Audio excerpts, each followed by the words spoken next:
Hey to all my friends out there in virtual learning. Mrs. Jacobs here again, and we are going to do reading number 3 from the one and only Ivan today, which covers pages 27 through 50. So make sure when we're finished, you hop onto Google Classroom and you answer your assignments that are there. All right, so let's do our reading. Stella says she is sure I will see another real live gorilla someday. And I believe her because she is even older than I am and has eyes like black stars and knows more than I ever will know. Stella is a mountain. Next to her, I am a rock, and Bob is a grain of sand. Every night when the stores close and the moon washes the world with milky light, Stella and I talk. We don't have much in common, but we have enough. We are huge and alone, and we both love yogurt raisins. Sometimes Stella tells stories of her childhood, of leafy canopies hidden by mist and the busy songs of flowing water. Unlike me, she recalls every detail of her past. Stella loves the moon with its untroubled smile. I love the feel of the sun on my belly. She says, "It is quite a belly, my friend," and I say, "Thank you, and so is yours." We talk, but not too much. Elephants, like gorillas, do not waste words. Stella used to perform in a large and famous circus, and she still does some of those tricks for our show. During one stunt, Stella stands on her hind legs while Snickers jumps on her head. It's hard to stand on your hind legs when you weigh more than 40 men. If you are a circus elephant and you stand on your hind legs while a dog jumps on your head, you get a treat. If you do not, the claw stick comes swinging. Elephant hide is thick as bark on an ancient tree, but a claw stick can pierce it like a leaf. Once, Stella saw a trainer hit a bull elephant with a claw stick. A bull is like a silverback, noble, contained, calm like a cobra is calm. When the claw stick caught in the bull's flesh, he tossed the trainer into the air with his tusks. The man flew, Stella said, like an ugly bird. She never saw the bull again. Stella's trunk is a miracle. She can pick up a single peanut with elegant precision, tickle a passing mouse, tap the shoulder of a dozing keeper. Her trunk is remarkable, but still it can't unlatch the door of her tumble-down domain. Circling Stella's legs are long ago scars from the chains she wore as a youth. Her bracelets, she calls them. When she worked at the famous circus, Stella had to balance on a pedestal for her most difficult trick. One day, she fell off and injured her foot. When she went lame and lagged behind the other elephants, the circus sold her to Mac. Stella's foot never healed completely. She limps when she walks, and sometimes her foot gets infected when she stands in one place for too long. Last winter, Stella's foot swelled to twice its normal size. She had a fever and she lay on the damp, cold floor of her domain for 5 days. They were very long days. Even now, I'm not sure she's completely better. She never complains though, so it's hard to know. At the Big Top Mall, no one bothers with iron shackles. A bristly rope tied to a bolt in the floor is all that's required. They think I'm too old to start trouble, Stella says. Old age, she says, is a powerful disguise. It's been 2 days since anyone's come to visit.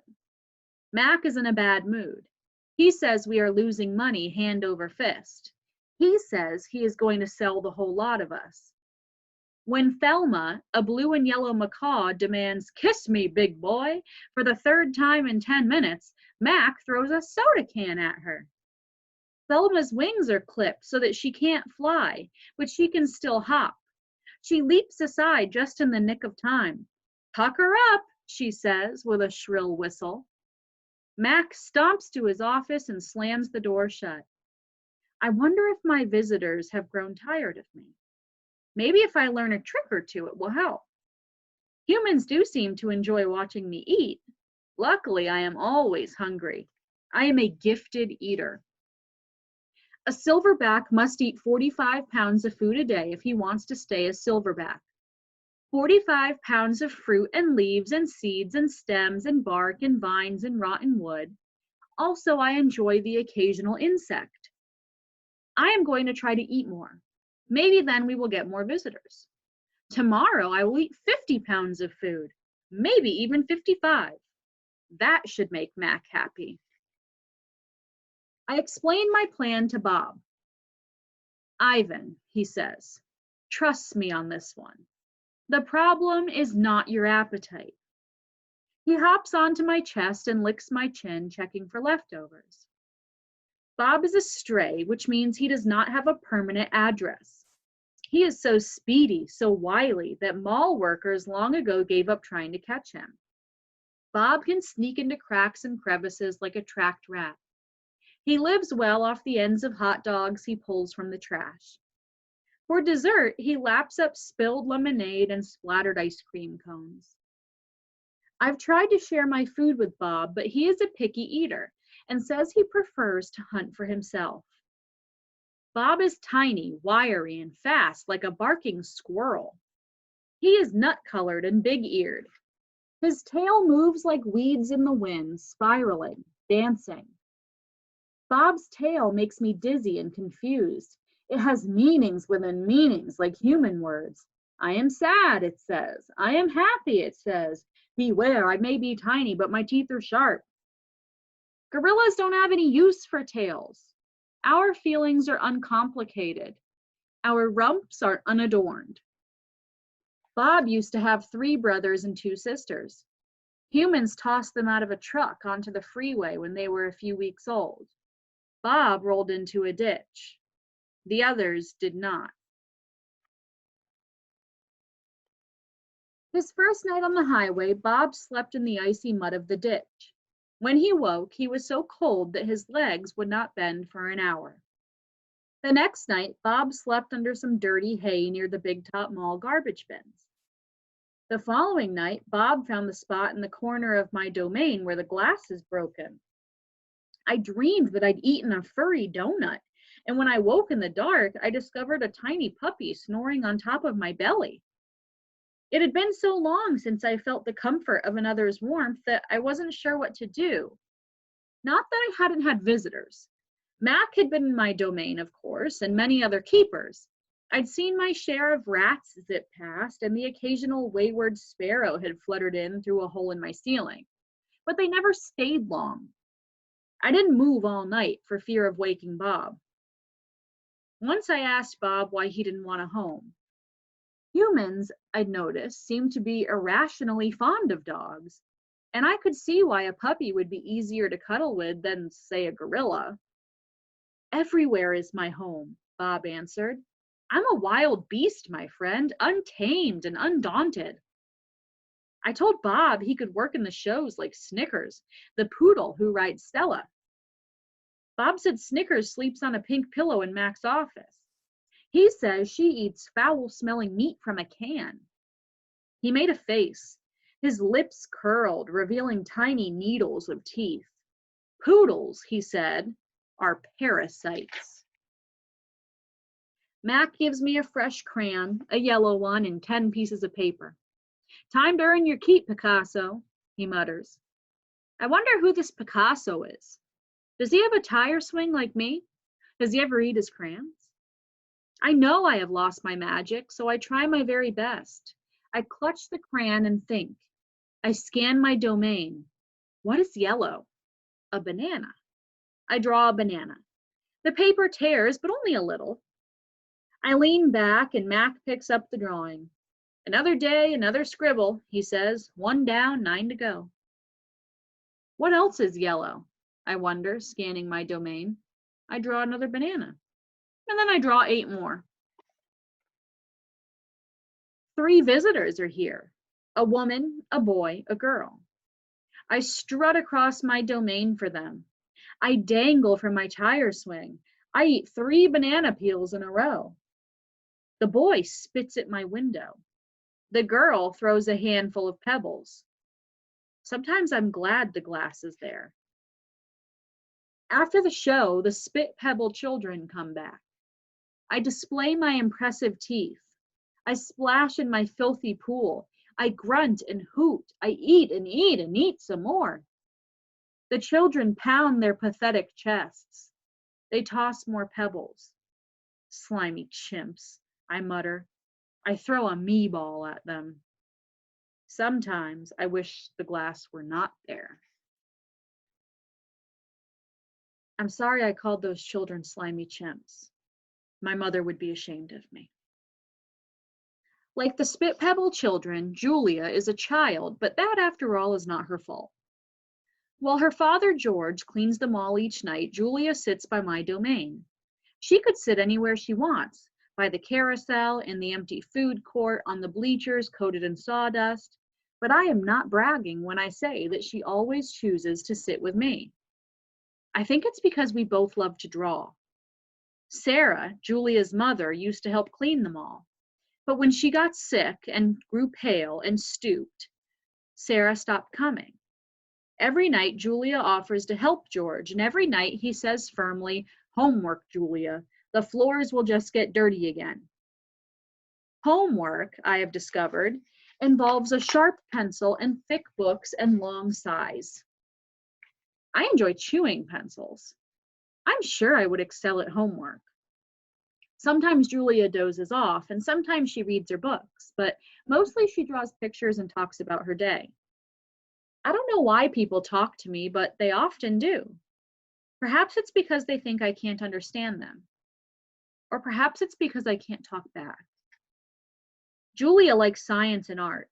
She doesn't like Lila Burpee, who teases her because her clothes are old.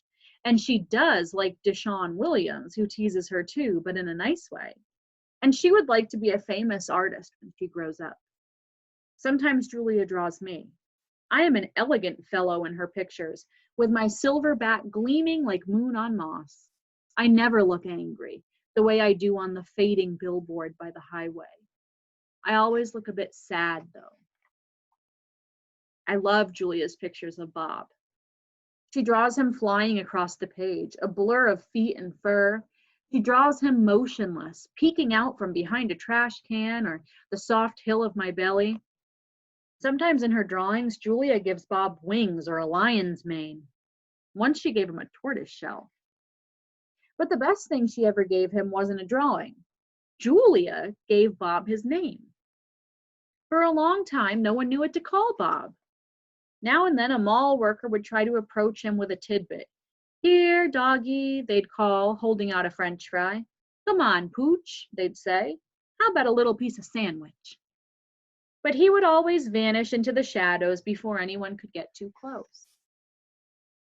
One afternoon, Julia decided to draw the little dog curled up in the corner of my domain. First, she watched him for a long time, chewing on her thumbnail.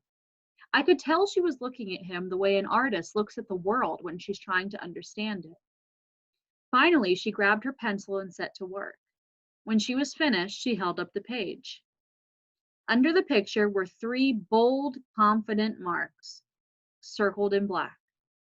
I was pretty certain it was a word, even though I couldn't read it. Julia's father peered over her shoulder. "That's him exactly," he said, nodding. He pointed to the circled marks. "I didn't realize his name was Bob," he said. "Me either," said Julia. She smiled. "I had to draw him first."